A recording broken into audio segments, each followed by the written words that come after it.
మన రక్షకుడైన యేసుక్రీస్తు నామంలో అందరికీ వందనాలండి. ఈరోజు దేవుని మాటలు యెషయా గ్రంథము 40వ అధ్యాయము 3వ వచనము. ఎట్లనగా అరణ్యంలో యెహోవాకు మార్గం సిద్ధపరచుడి, ఎడారిలో మా దేవుని రాజమార్గము సరళము చేయుడి. ప్రియ దేవుని బిడ్డ, నాకెవ్వరు లేరు, నా బ్రతికింతే, నేనింతే, నాకు ఏమీ లేదు, నేనేం చేయలేను, నేను చేతగాని వాణ్ణి, ఇలా బాధపడుతూ ఉంటున్నావేమో. నీ దేవుడు ఎలాంటి వాడో నీకు తెలుసా? అసలు ఎడారిలో నీటి ఊటను తయారు చేసే దేవుడు నీ దేవుడు. అరణ్యములో అద్భుతాలు చేసే దేవుడు నీ దేవుడు. ఆ చుట్టుపక్కల నీకేం కనిపించదు, ఎడారి కానీ అరణ్యంలో కానీ నీటి ఊట కనిపిస్తుంది. అద్భుతాలు చేస్తాడు. మోషే జీవితంలో చేసినట్టు, ఇశ్రాయేలు ప్రజల దప్పిక తీర్చినట్టు.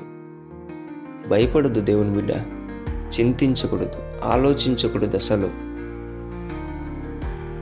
నీకు నీ దేవుడు ఉన్నాడు, అది గుర్తుపెట్టుకో. అయ్యా, నేను ఎడారిలో ఉన్నానయ్యా, అయ్యా నేను అరణ్యంలో ఉంటున్నానయ్యా. తండ్రి, మోషే జీవితంలో అద్భుతాలు చేసావు కదా, అరణ్యంలో ఇశ్రాయేల్ ప్రజల జీవితాలలో నువ్వేం చేసావు? నీటి ఊటను కురిపించి ఏం చేసావు? వాళ్ళ దప్పిక తీర్చావు. అలాగ నేను కూడా ఎదురు చూస్తున్నానయ్యా. తండ్రి, నీ రాజ్య మార్గమును నేను సిద్ధపరుచుకుంటానయ్యా. అరణ్యంలో క్రొత్త మార్గం నాకు చూపించండి నాయన. నా బ్రతుకును మార్చండి అయ్యా. నా జీవితాన్ని సరళమైన మార్గంలో నడిపించండి అని ప్రార్థిస్తున్నావు అనుకో. ఆయనను ఆశ్రయించావనుకో, దేవుడు కొత్త మార్గాలు తెరుస్తాడు. అద్భుతంగా, ఆశ్చర్య రీతిగా నీ జీవితంలో నువ్వు ప్రయాణిస్తావు. దేవుడి మాటలను దీవించునుగాక. ప్రార్థిద్దాం. యేసయ్యా, మీకు వందనాలు, స్తోత్రాలు నాయనా. ఎవరైతే ఒంటరిగా ఏమి చేతగాని వారిలాగా ఫీల్ అవుతున్నారో, బాధపడుతుంటున్నారో, వారందరినీ బలపరచండి.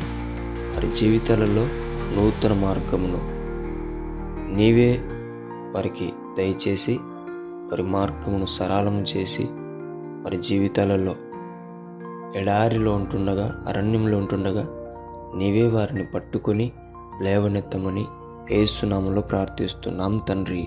ఆమేన్.